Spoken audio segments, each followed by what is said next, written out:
This comment says, yes, aggression, behavior shaping, and excitement or overarousal reactivity need such different methods. And yes, but also no. I'm really grateful for this comment, for the opportunity to talk a bit about the differences and the similarities between treating fear-based aggression and frustration or hyperarousal in the context of dogs with dysregulated nervous systems. So I specialize in working with dogs with dysregulated nervous systems. Quick recap, this refers to dogs who tend to either baseline at a yellow zone level of stress, that is their low arousal, is the yellow zone, or who spike up into the high yellows, oranges, and reds multiple times throughout the day, which will eventually lead to that resetting of the baseline from a green zone level of stress to a yellow zone or higher level of stress. That has a few different presentations. So that can show up as an anxiety disorder. It can also show up as trauma. It can also show up as hyperarousal, which means we're higher on the scale, but it's not necessarily due to anxiety. We can also see hypoarousal, which is where the nervous system's completely overwhelmed and the dog is sort of living in a functional freeze state. It can look a bit like depression.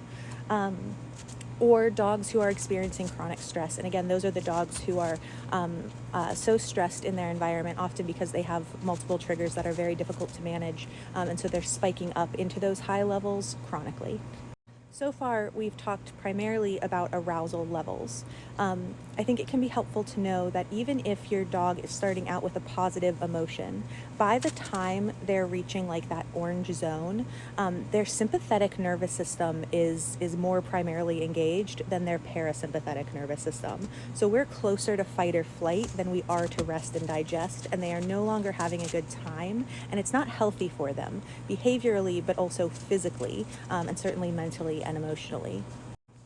So when we think of our stress scale, we're thinking about that level of stress hormones, and we're not really considering emotion on that stress scale. Emotion does matter, though, certainly.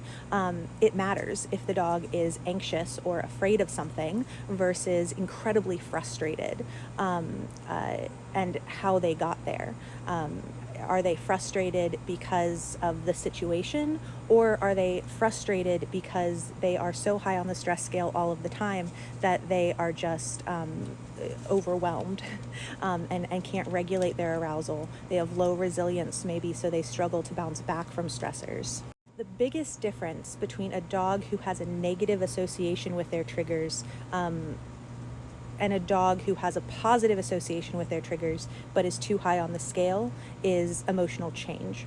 With a dog who is experiencing negative emotions, which can include frustration in sort of a different way, we are in part working on counter conditioning. So we're working on creating new and more positive associations or neutral associations with the trigger, coming up from negative associations.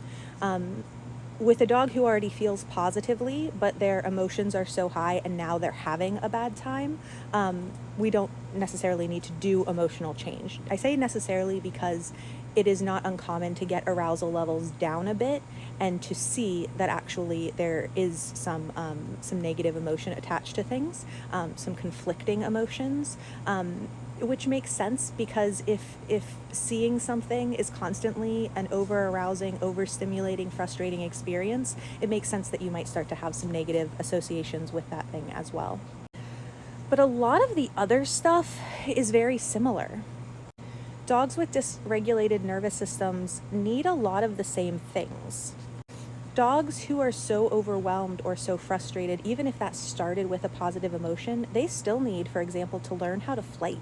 They still need to learn how to get out of there and feel better. And it's intrinsically reinforcing for them as well, even though they're not afraid of the thing, because they're less overwhelmed, they're less overstimulated, they're less frustrated. they certainly still need to learn the skills of self-regulation. And so I still wouldn't, this comment was left on a video where we're expanding on why we don't ask for behaviors in behavior cases and why we don't have an operant focus in behavior cases. And that's still true for the dogs who are hyper-aroused or the dogs who are very frustrated in their high arousal. We need to work on self-regulation, and the same ideas apply. Asking for operant behaviors can mess up our data, it restricts agency unnecessarily, and it can distract us from teaching the dog to do things that will support them better, like learning to lower their own physiological stress response. We're also still certainly working on things like building resilience to stress. And so certainly we want to help these dogs have increased agency, increased learned industriousness, increased behavioral flexibility, so that when stressors do happen, it's not taking them out for days, weeks, months, and they can bounce back faster. So on the one hand, it is very, very important to be able to recognize the emotion underlying the arousal. But I still would, in the context of whether or not I would use operant behaviors, I still would not make that my focus for dogs that are dealing with dysregulation. We're probably going to have a heavier focus on self-regulation, resilience, and lowering arousal to stress through some of those methods, including self-regulation, versus a dog who's more anxious or is experiencing more negative emotions. There is going to be a heavy focus on counter conditioning and fostering curiosity that we don't need to do with a dog that is experiencing positive emotions, or was experiencing positive emotions, has a positive association with these triggers when they are low enough on the stress scale.